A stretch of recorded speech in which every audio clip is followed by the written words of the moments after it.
সবেমাত্র গ্রীষ্মের শুরু, এরই মধ্যে চট্টগ্রাম জুড়ে সুপেয় পানির তীব্র সংকট। নগরীর পতেঙ্গা, ইপিজেড, হালিশহর ও পাহাড়তলী সহ বিভিন্ন এলাকার অবস্থা প্রকট আকার ধারণ করায় পানির জন্য কষ্টে লাখো মানুষ।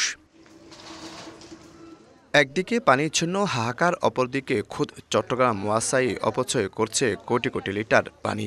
নগরীর কল্পলোক আবাসিকের সামনের এই পাইপলাইন ফুটো হয়েছে দীর্ঘ ১.৫ মাস ধরে।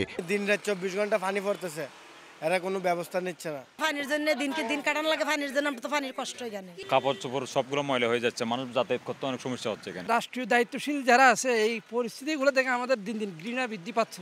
এক হিসাব বলছে গত ৫ বছরে ১২০০ কিলোমিটার পাইপলাইনে ১০,৪৬৮টি ফুটো হয়েছে। মেরামতে খরচ হয়েছে ৬ কোটি, প্রতিদিন ২.৫ কোটি, আর বছরে ৯১২ কোটি লিটার পানির অপচয় হয়। এভরিডে লিকেজ রিপেয়ার করা হচ্ছে এবং তার ফলে যে পানি যাচ্ছে একেবারে মিনিমাম, এটা হয়তো ম্যাক্সিমাম 1 to 2% হতে পারে, not more than that.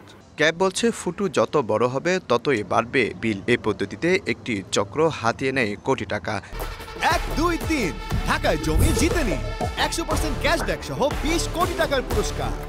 System লসের কারণে পানি অপচয় হচ্ছে, এটার পুরো দায়টাই কিন্তু ভোক্তাদের গাড়ে গিয়ে পড়তেছে।